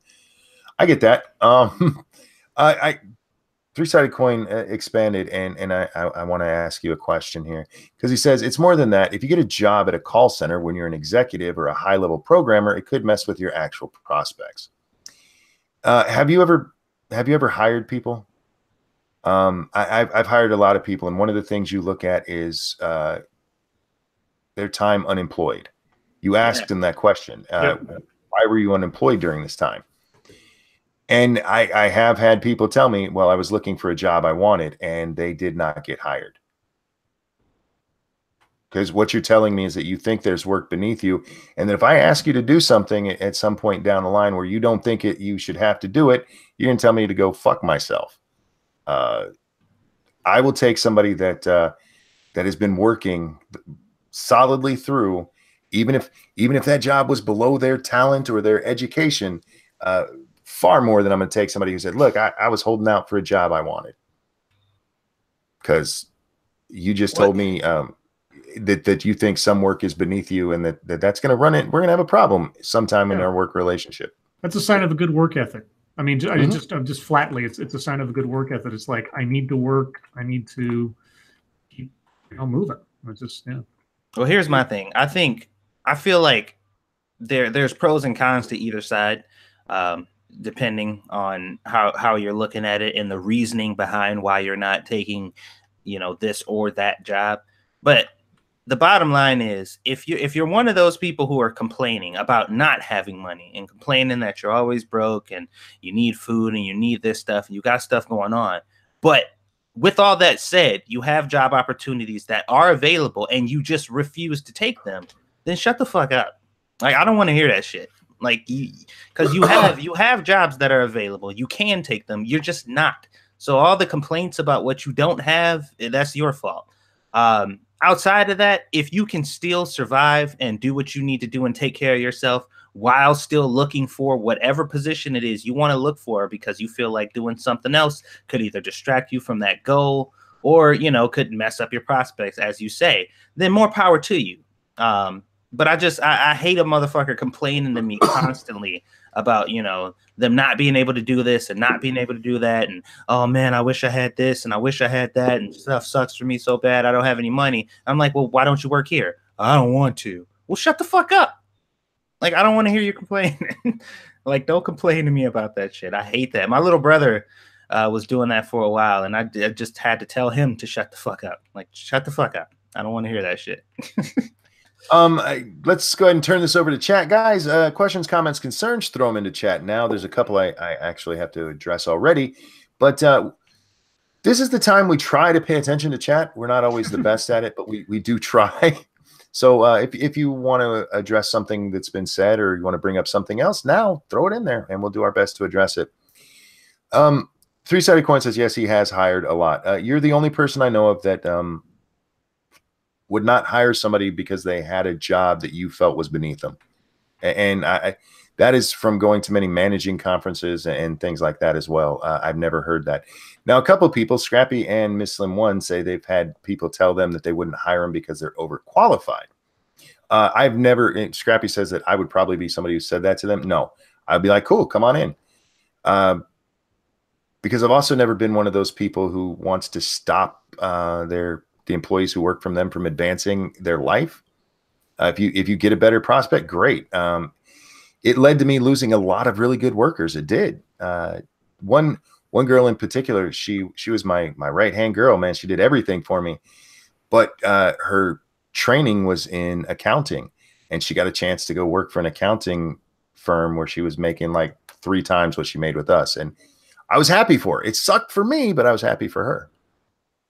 I don't think that a good boss doesn't hold back their people ever. Oh yeah. My sister-in-law constantly begs for money from friends online, but spends her entire day playing games on Facebook. Well, yeah, there's those people too. Speaking of jobs, I'm going to my first job tomorrow morning. Congratulations, Jacob. I hope you enjoy it. I hope you have fun there. Toasted Network said, you lived in East Cleveland. How are you still alive? Dude, East Cleveland is a horrible place. Like, you ever see kind of like those over-exaggerated, like, kind of depictions of the hood where, like, they show, like, you know, the most derelict, fucked up areas they can find, and they're just like, this is that. East Cleveland is literally that. Like, they go to East Cleveland to film those videos. The entirety of 8 Mile? Yeah. Dude, there are entire blocks in East Cleveland that are completely desolate. Like, just like buildings and houses still standing, like full neighborhoods that are completely empty. And it's shocking. And I told you guys I had moved to Wisconsin for like 4 years, and I was out there for a while, and I moved back, and it was scary. Like, I felt like I had never moved, because when I moved back into that area, the same people were doing the same shit like clockwork, and it fucking terrified me, because I'm like, I know I've been gone for 5 years. Like, I know that I haven't been here, but apparently these people didn't get that message, because they are still here doing the same shit. Terry Diamante says, people should do what I did and have rich dead relatives. If only we could all do that. Yeah, with the lottery, it's a real good plan, real good retirement strategy. Gregory Hirsch says, do you think Avenatti could beat Hillary? Oh, that's not funny. That is so funny, not funny. Don't make jokes like that. That is rude and disrespectful. Okay, back to an actual question. Did you guys watch Movie Bob's video on The Escapist, where he blames the Diablo Eternal backlash on sexism? No, I don't watch Movie Bob, but I can believe it. Oh, because haven't we already heard that theory? Yeah. They said because women are mostly the ones who play mobile games, right? Men are upset about it because they don't want women to have it. That's right. Well, women are going to have it anyway because they made it. They're releasing it, so they can't stop it. They're not saying don't release this game. They're saying this game doesn't provide what we want, basically. Yeah, fucking. Rolling Bear asked me, could she switch right hand to left on the fly? I don't know what that's in reference to. Is that like a masturbation question? Are you trying to perfect your bitch? She was my right hand girl. No, it was not like that. Ms. Slim One said, what would you say to those interviewers if you knew they didn't hire people because they were overqualified? I tell them they're fucking stupid, that they're wasting the opportunity to get a good employee who might stay with them if they find out that they really like it. Yeah. What's interesting about that is some people do it for compassionate reasons, and some people do it because they're stupid. Like I've seen people say that you have potential to do something much greater than what you could probably achieve here. So you should probably keep looking. You know what I mean? And they do that because they're like, you're whatever. I've actually seen that before, but then other places are just like, yeah, well, you're too good to be working in a place like this. You don't need to be working here. And it's like, I need fucking food. Yeah, it's a good way to lose out on the possibility of a great employee. It's stupid. Yeah. But I do see it from the management side because there's theories of how much it costs to train somebody for a job, blah blah blah. And if they then leave because they found something better and they're overqualified. I mean, there are considerations. I could see someone reasonably saying, I want to find somebody who's not necessarily going to be jumping ship within 6 months because they found something that they fit based on their past experience. I could see someone making that argument, and I wouldn't necessarily hold it against them. It's not always the smartest thing to do. It depends on what situation your company's in and what kind of employees you need and how fast you need them, but I could see it. Yeah, I would still hire them. That's just me. Stargazer says to watch us over on 2 Cents Plus. Yes, and remember, guys, you can join us there as well if you have the game on PC. Thank you, Cryptic. Sounds like I need to start begging. Yeah, just make sure you hit the right spot. Outside of a Walmart, outside of a grocery store, you'll get lots of groceries. Just depends. Where are we at here? I'm trying to build an online art business so I don't have to work in a call center, but I won't quit till I have some good money coming in, and then I'll start having a part-time job. Yeah. Anytime you move to something like that, make sure you have a fallback. But don't let it be. Here's the problem with fallbacks. Too many people use it as a reason not to try harder in your I'm using air quotes, side business, the thing you're trying to get to take off. Right. So just don't let it become that. Don't pick your priorities. Be always have a fallback as much as you can. Always try to have a fallback. How do you feel about people saying that Nancy Pelosi isn't extreme enough for the DNC? I love where that's going. I think the media is making a bigger deal out of it than the DNC is. When we read the story about this, Monday? Something like that, yeah. Maybe at the end of last week, something like that. It was a group of 20 House members coming in. 10, I think, but either way, yeah, something like that. Well, they also had sent out letters to people they thought would be sympathetic to their cause. Yes, that's true. And the total was like 20. Yeah. Out of 200 and some, so less than 10% are bitching about this. I think that if the DNC tries to go hard left, it's going to blow up in their faces, especially against Donald Trump. So they would be well served to study Bill Clinton rather than Alexandria Ocasio-Cortez and her macaroni and cheese. I just love that she made macaroni and cheese. Monkey, it's hailing up there. Is it hailing up there to the north? No, we had snow, just regular snow. Snow? Yeah, I fucking hate snow. With Avenatti going to prison. Okay. With Avenatti going to prison, I wonder, has he phoned Stormy to find out how to make it easier to take it up the ass? Oh.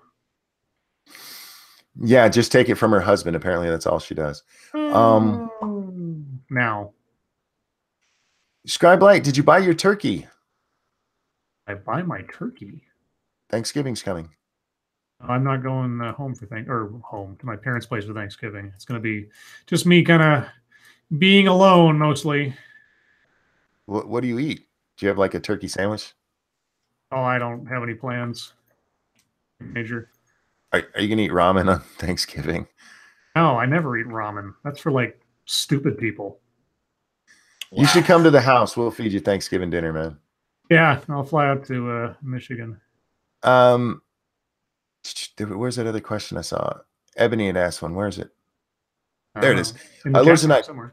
do any of you wear glasses? If so, how many pairs do you break? I'm supposed to wear glasses, but I've had the same pair since they told me I'm supposed to wear glasses, and I've never broke them.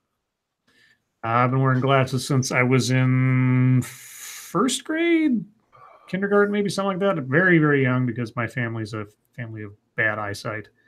And I've never broken a pair.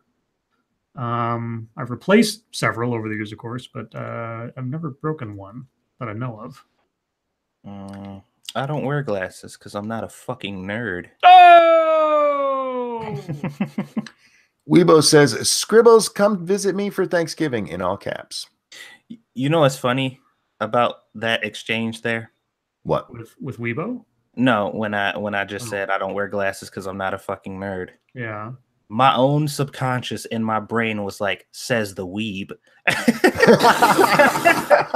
That's right. That's true.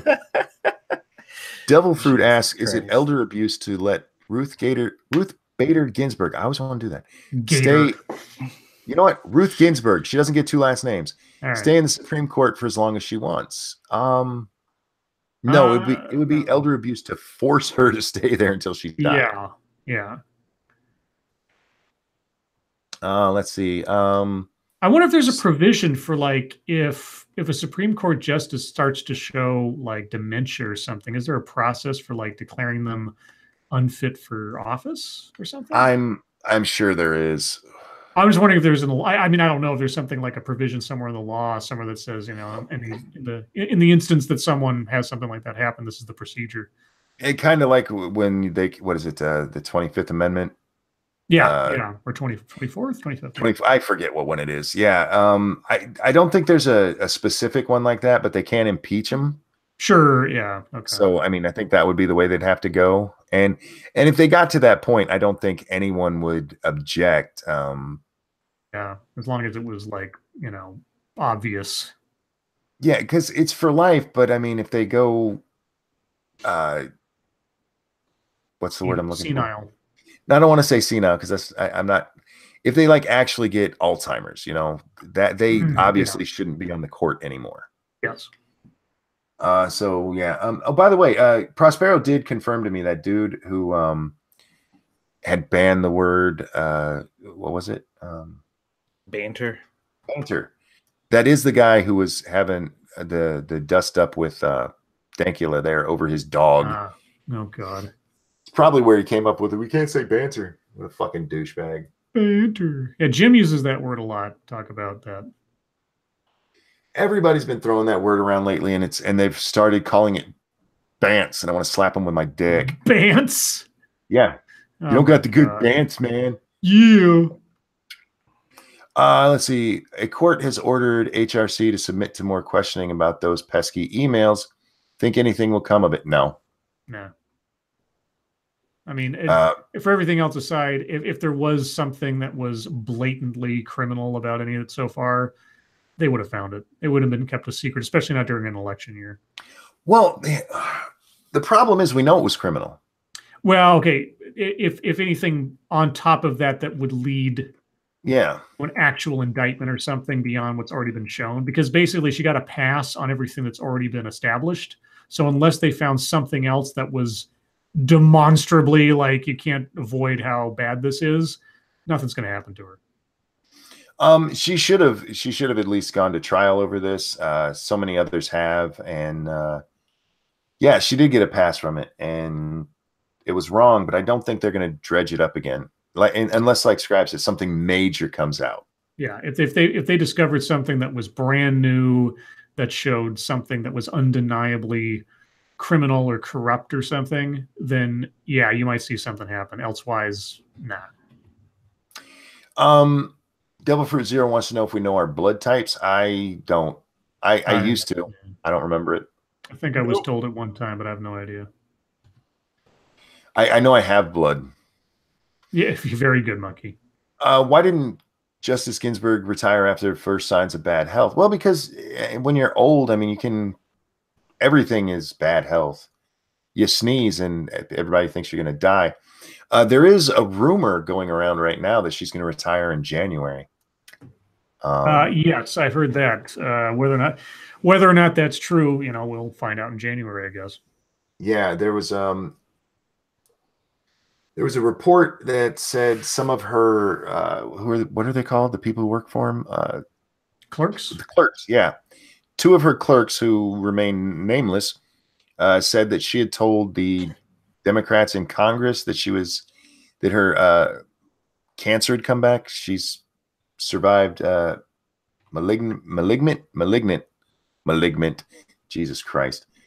Melanoma for a while, and they said it's back. So who knows?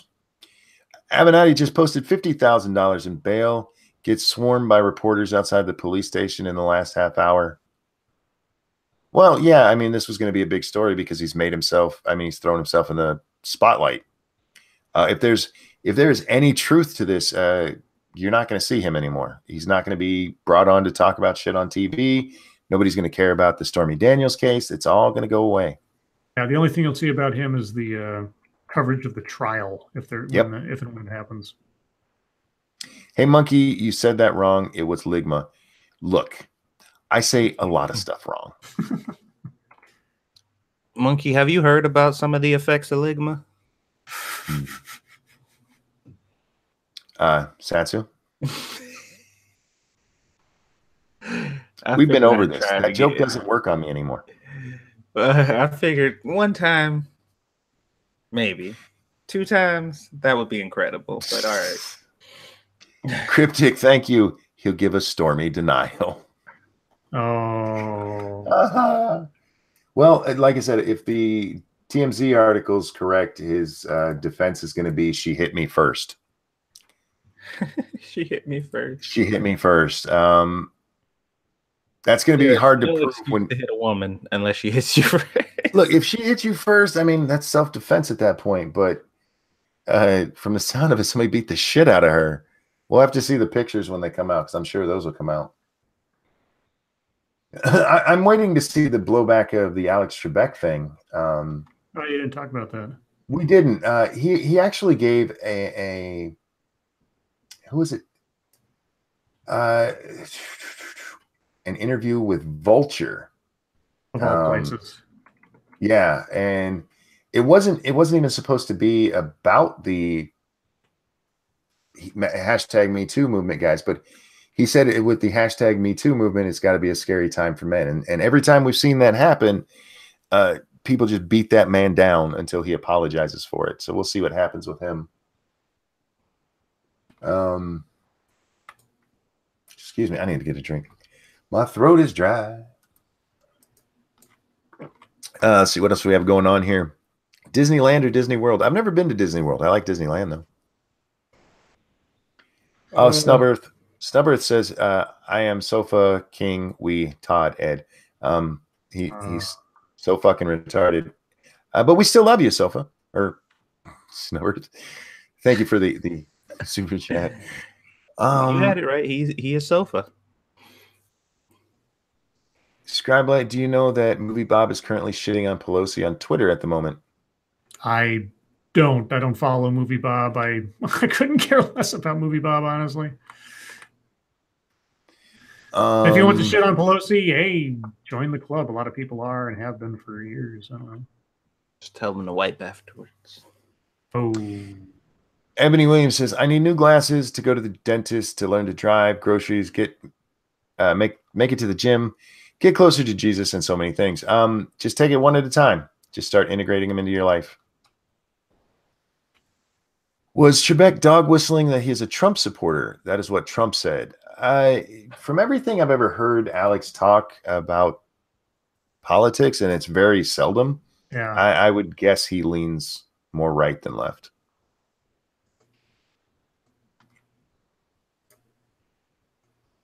Trump puts together millennial engagement group to help with memes? No. That would be hilarious. That's true. Is that real? I hope so. Okay, now I have to look it up because you didn't link me the article. You just gave me a screenshot, Shroom. That's funny. I'm gonna run to the bathroom, guys. Well, there's a picture, so we'll just show the picture because I don't have time to look it up.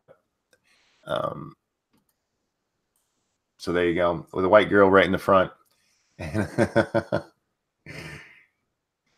Yeah.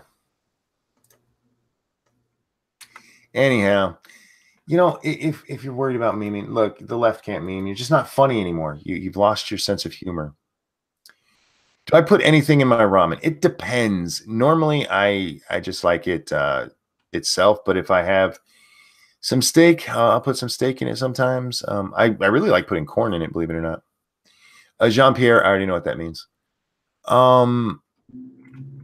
Water drained ramen or soupy? Ramen drained or ramen. Water drained, of course.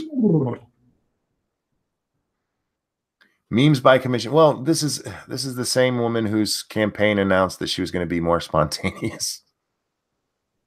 Do you remember that? What's that? Hillary Clinton actually announced that she was going to be more spontaneous. Oh yeah, it's like I plan on being more spontaneous.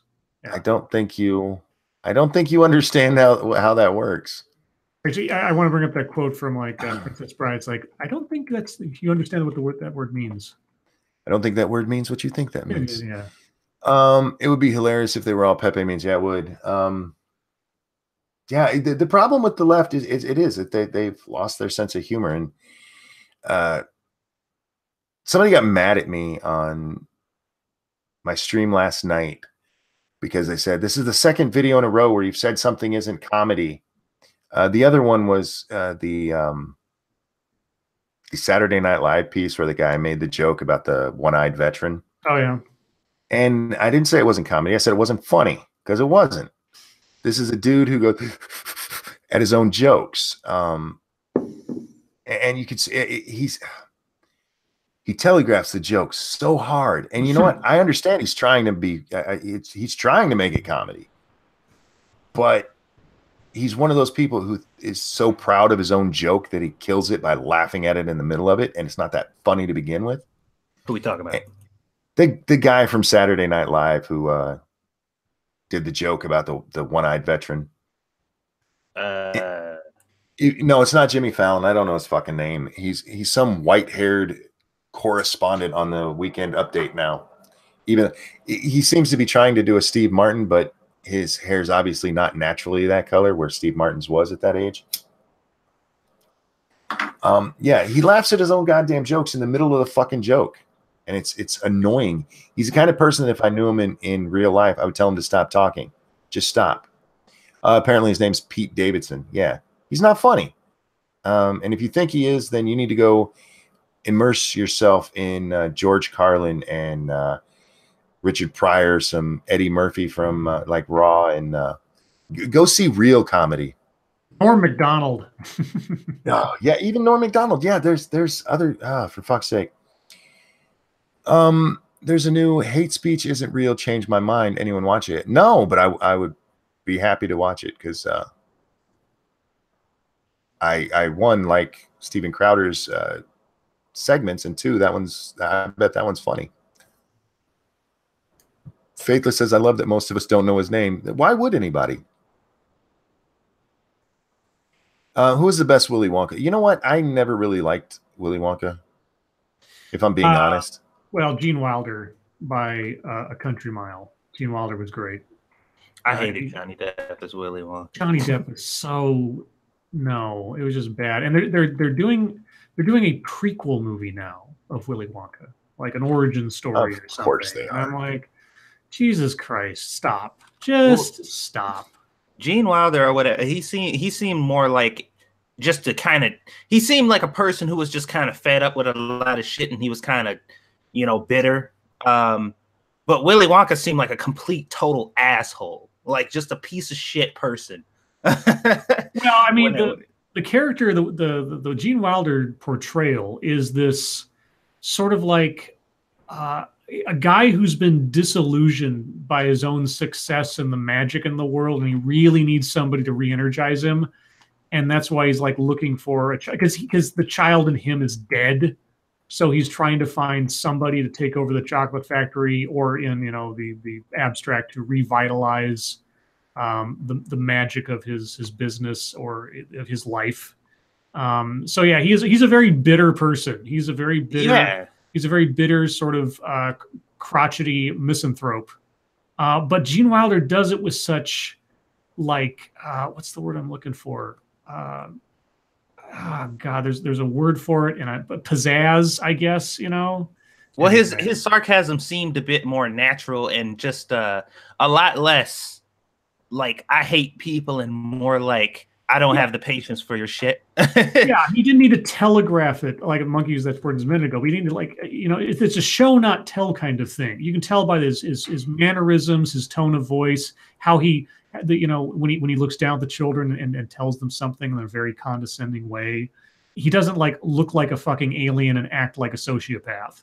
Right. Yeah, and that's how Johnny Depp. Not all the time. Yeah, Johnny Depp looked like some alien child molester. It just he was like a fucking sociopath. Like he was insane. He came off as like really fucking just like batshit crazy and sociopathic. Like he lost it. And I'm just like, what the fuck? You would not trick your children around this person. Yes. Okay, a couple of things. I'm being told that Pete, whatever the fuck his name is, his dad died in Tower 2 in 9/11. That's sad for him, but it doesn't make him funny.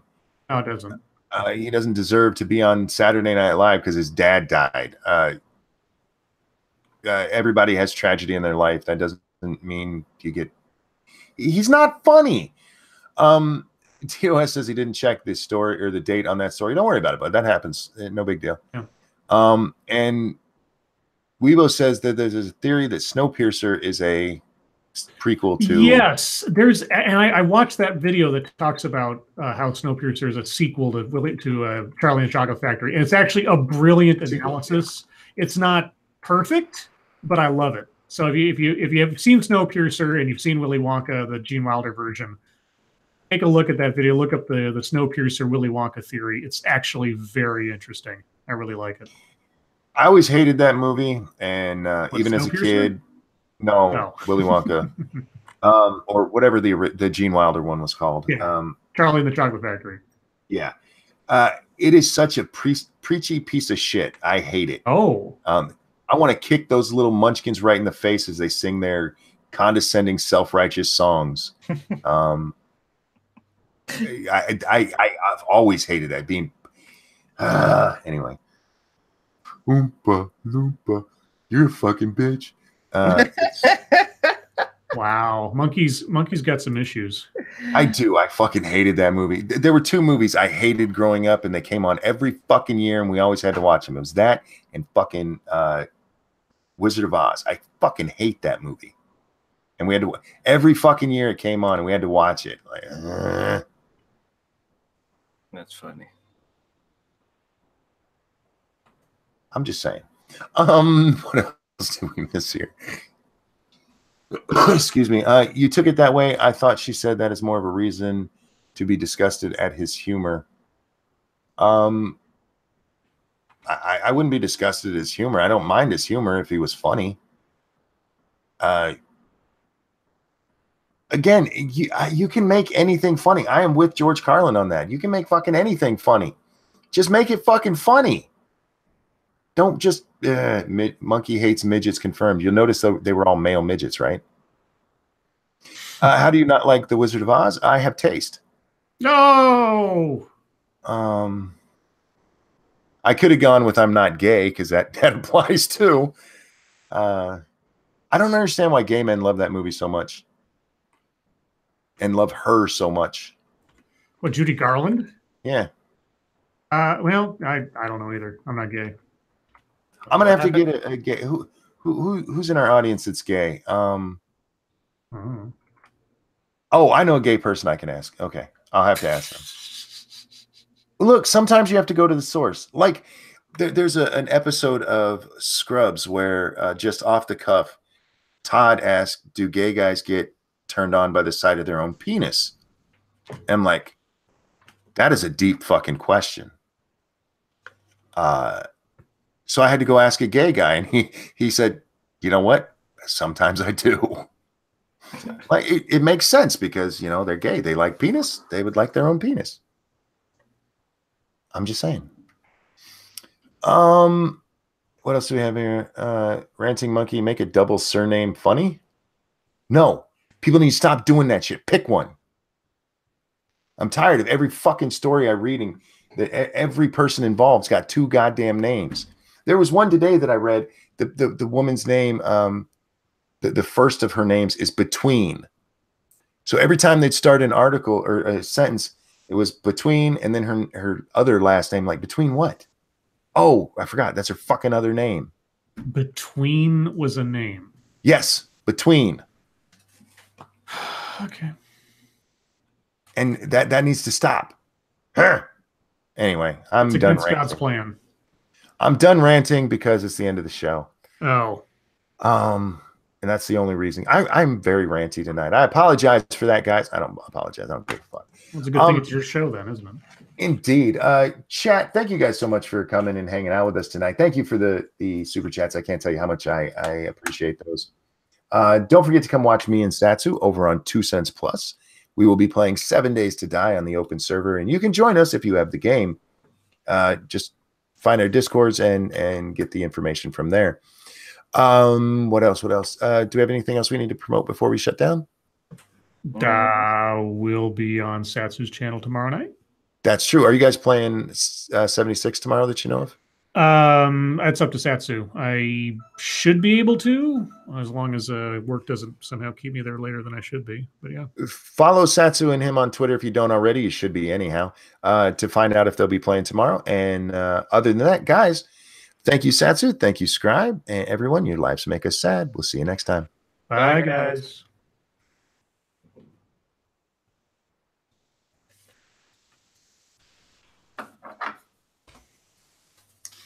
My fucking cigarette went out.